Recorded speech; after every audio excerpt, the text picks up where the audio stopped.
En este video vamos a tratar de aprender a resolver problemas de electrostática. ¿Esto qué significa?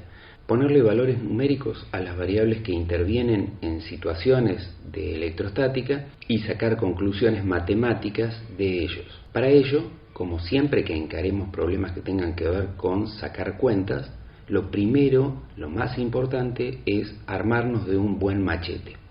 ¿Qué significa un buen machete? Juntarnos con todas las fórmulas que nos van a hacer falta para poder resolver las situaciones matemáticas.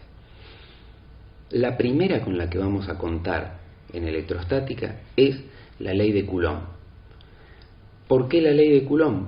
Porque Coulomb encuentra una relación entre las fuerzas de atracción o de repulsión que se producen entre las cargas y los valores de las cargas, su distancia y la sustancia que hay separándolas, o sea, el material entre cargas, también conocido como material dieléctrico, el que está entre las cargas.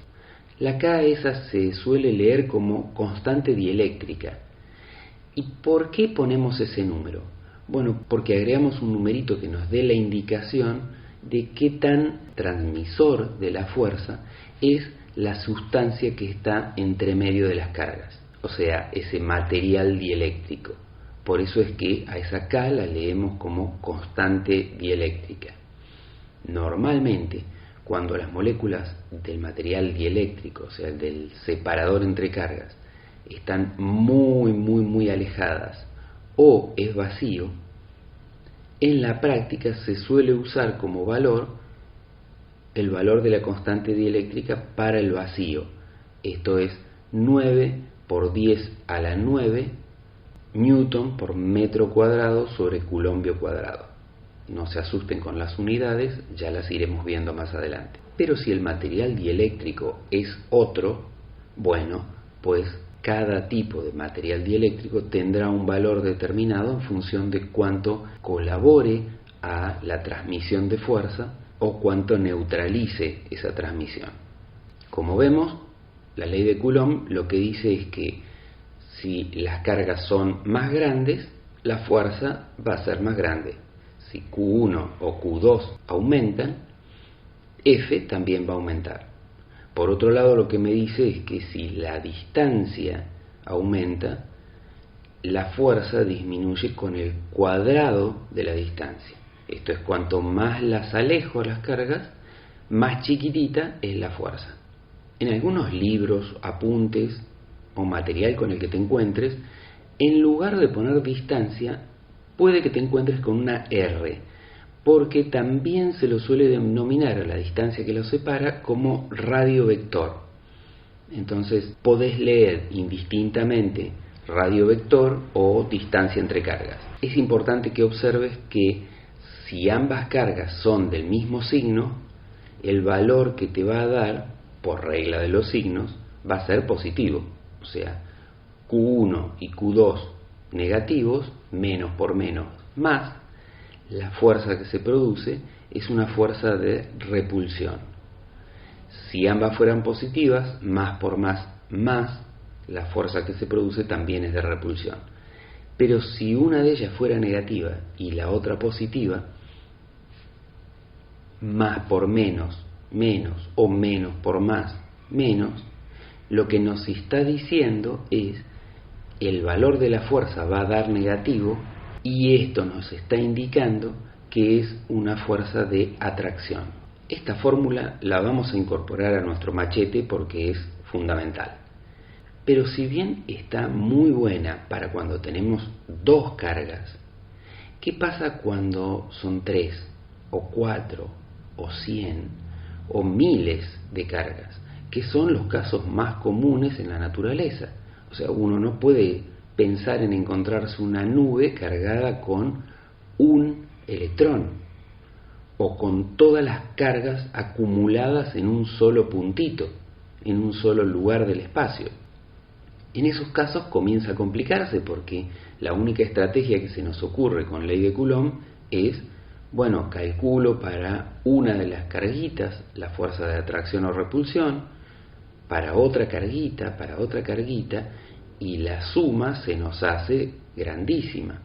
Podemos llegar a sacar a factor común a la carga testigo, la carga que nosotros ponemos para ver qué fuerza recibe de atracción o repulsión. Y en ese caso vemos que nos quedará una suma de las constantes eléctricas para cada una de las carguitas, multiplicado por la carga, dividido por su distancia a nuestra carga testigo elevada al cuadrado, y realmente para cuando tenemos mucha cantidad de cargas se nos va a hacer imposible sacar estas cuentas. Para eso encontramos una solución desde el punto de vista práctico, que es la de pensar que todas esas carguitas están influyendo y generando un algo en el espacio donde está nuestra carga testigo que le genera fuerza. A ese algo que le genera fuerza lo llamamos campo eléctrico.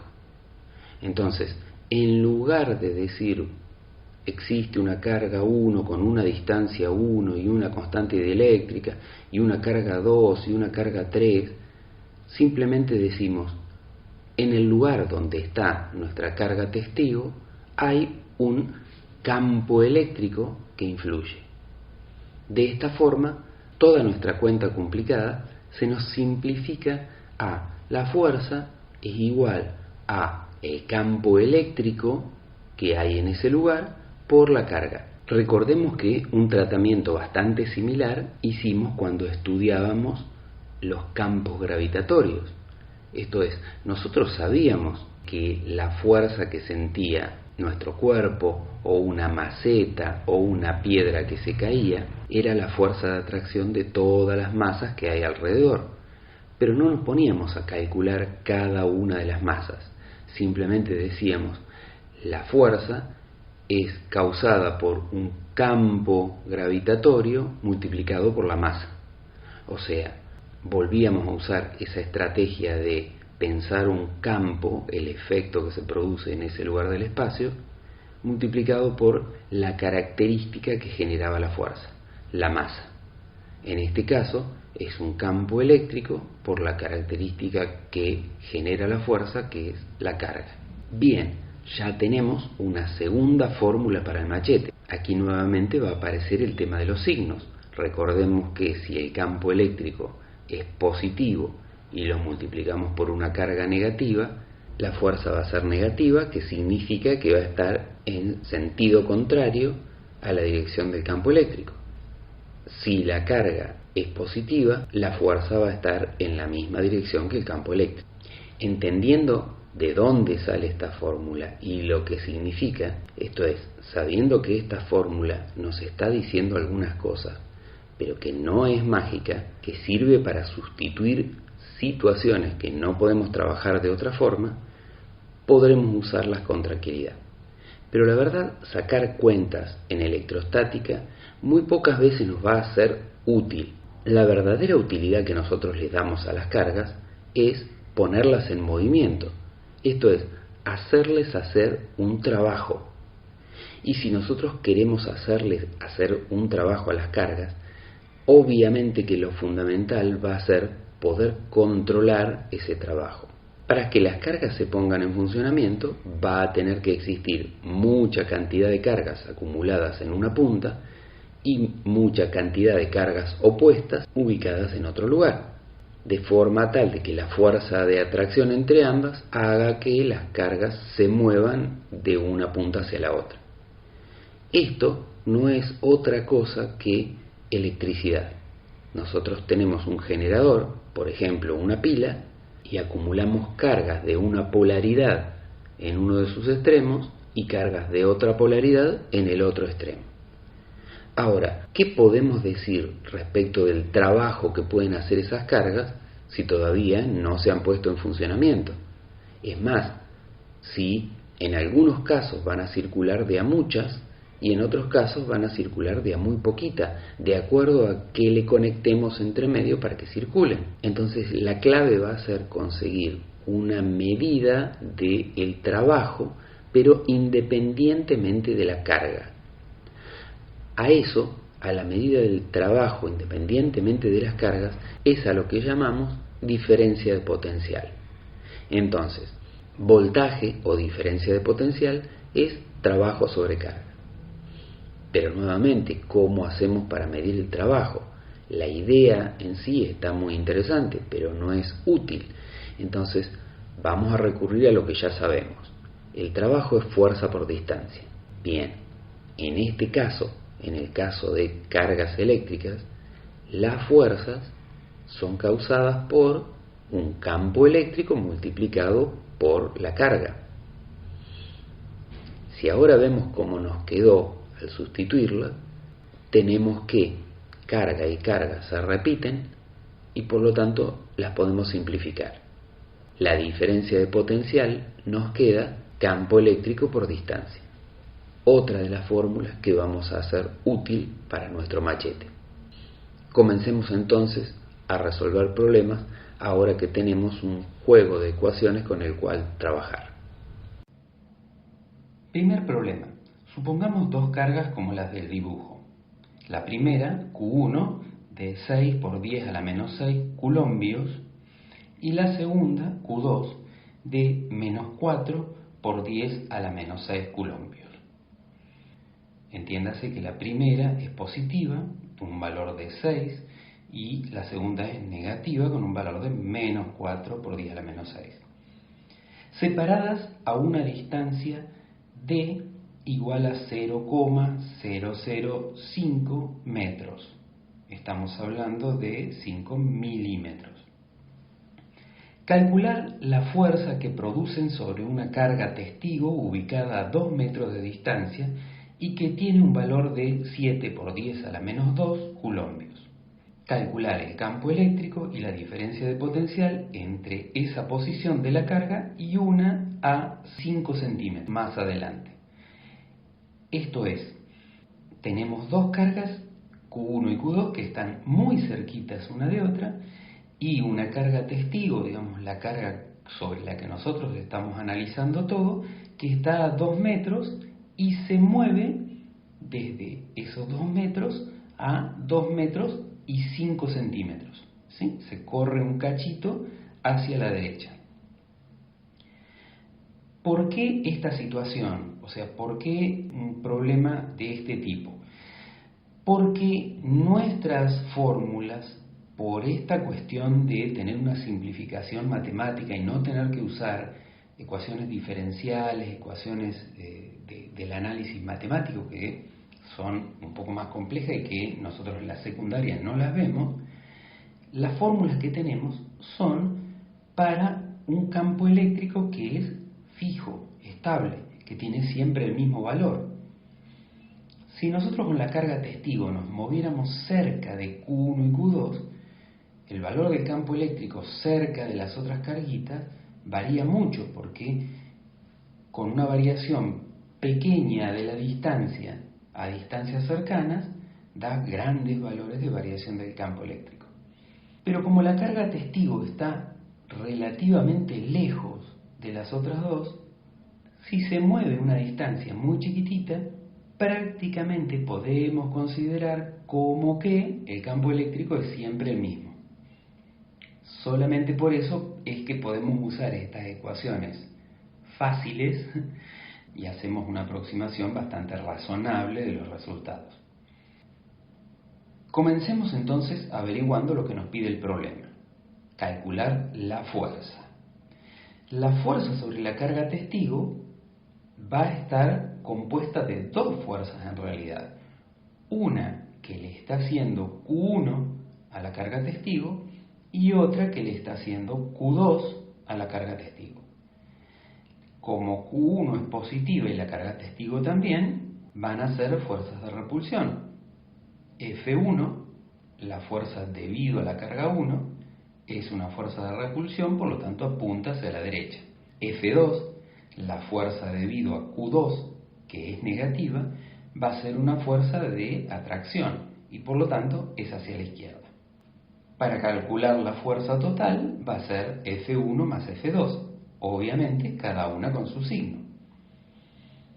Para calcular F1 aplicamos ley de Coulomb, esto es, reemplazamos la constante K por el valor que tiene en el vacío, 9 por 10 a la 9 newton por metro cuadrado sobre coulombio cuadrado.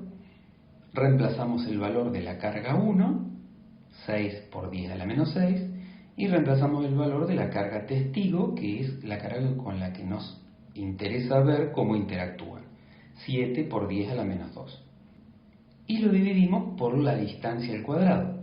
La distancia a la que está es 2 metros más 2,5 milímetros la Q1 y menos 2,5 milímetros la Q2, porque fíjense que la distancia de 2 metros está medida desde la mitad de entre las dos cargas, y como las dos cargas están separadas 5 milímetros en total, bueno, 2 milímetros y medio y 2 milímetros y medio le corresponde a cada una. Por lo tanto, la carga 1 va a estar a una distancia de 2 metros, 0025 de la carga testigo. Volvemos a hacer lo mismo para encontrar la fuerza 2, reemplazamos la constante K por 9 por 10 a la 9, reemplazamos el valor de la carga 2 por menos 4 por 10 a la menos 6, y el valor de la carga testigo por 7 por 10 a la menos 2 coulombio. La distancia ahora va a ser 2 metros menos los 2,5 milímetros, o sea, 1,9975 metros. Y esa va a estar elevada al cuadrado, ¿sí? La distancia va elevada al cuadrado. Cuando sacamos esas cuentas, o sea, el primer término que corresponde a la fuerza 1 y el segundo término que va a dar negativo porque el signo de la carga 1 es negativo y por lo tanto va a restar sobre el primer término, nos termina dando 311 newton. Si ahora quisiéramos obtener el valor del campo eléctrico, recurrimos a alguna ecuación que tenga el campo eléctrico. No podemos recurrir a la tercera ecuación, donde la diferencia de potencial es igual al campo eléctrico por distancia, porque no conocemos ni el campo eléctrico ni la diferencia de potencial. O sea, la única ecuación posible a utilizar va a ser la segunda. Fuerza es igual a campo eléctrico por carga. Como nos interesa averiguar el campo eléctrico, vamos a pasar la carga que está multiplicando dividiendo hacia el otro lado del signo igual, con lo que nos queda que el campo eléctrico va a ser igual a fuerza sobre carga. Si reemplazamos el valor de la fuerza, que ya averiguamos con anterioridad, 311 newton, y reemplazamos el valor de la carga, 7 por 10 a la menos 2, que es la carga de testigo en donde nos interesa averiguar el campo eléctrico, el valor que nos termina dando es 4.442,86 newton por coulombio, o newton sobre coulombio, como lo quieran leer. También podríamos haber usado otra estrategia para averiguar el campo eléctrico. Si miramos la deducción que hicimos unos minutos antes para entender qué era el campo eléctrico, recordarán que en realidad el campo eléctrico era una forma de sustituir la constante K por una de las cargas que producía el efecto de fuerzas sobre la carga testigo, sobre su distancia al cuadrado, más la constante K por el efecto que producía la otra carga testigo sobre la distancia al cuadrado, y así sucesivamente por todas las cargas que existieran. En nuestro caso, como son solamente dos, sería solamente ese pedacito de la ecuación. Nuevamente aquí, si reemplazamos los valores, nos termina dando exactamente lo mismo, 4.442,86 newton sobre coulombio. La siguiente cosa que nos pide el problema es calcular la diferencia de potencial entre esa posición de la carga testigo y una ubicada 5 centímetros más adelante. Esto es, la carga testigo se mueve desde los 2 metros a 2 metros y 5 centímetros. Nos queda solamente reemplazar la tercera fórmula. Entonces, campo eléctrico por distancia será 4.442,86 newton sobre coulombio por, en realidad, la distancia que se movió la carga, ¿sí? La diferencia de potencial está obtenida en función de la distancia sobre la que hace trabajo esa carga, ¿sí? Recuerdan que el trabajo es fuerza por distancia, es la distancia que se mueve haciendo trabajo. Como se mueve desde la posición de 2 metros a 2 metros 5 centímetros, La diferencia, o sea, la resta entre esas dos distancias, nos va a dar, obviamente, los 5 centímetros o los 0,05 metros, que es la distancia de su movimiento. Si hacemos la multiplicación, nos termina dando 222,143 voltios. ¿Qué indicación es esta? El voltaje nos está indicando la capacidad de hacer trabajo por unidad de carga que tiene ese lugar del espacio. Cuando nosotros decimos que una pila tiene un voltaje de 1,5, lo que estamos diciendo es la capacidad de hacer trabajo por unidad de carga que tiene una pila entre sus dos bornes, entre el positivo y el negativo. O sea, la capacidad que va a tener para hacer que una carga que salga, un electrón que salga desde el polo negativo, recorra todo el cable del circuito por el que pase hasta llegar al polo positivo. Por eso es que una batería que tiene 12 voltios permite, en general, hacer mayor trabajo que una pila de 1,5 voltios. Podríamos haber resuelto este cálculo de encontrar la diferencia de potencial o el voltaje recurriendo a la fórmula inicial con la que pensamos la definición de voltaje, que es trabajo sobre carga. Como el trabajo es fuerza por distancia y ya la fuerza la hemos calculado y la distancia la conocemos y la carga testigo también la conocemos, bueno, esa cuenta también la podemos sacar y verán que nuevamente por uno u otro camino llegamos a 222,143 voltios, con lo que tenemos resuelto y conocidos todos los parámetros y todos los comportamientos que puede llegar a tener una carga en ese lugar.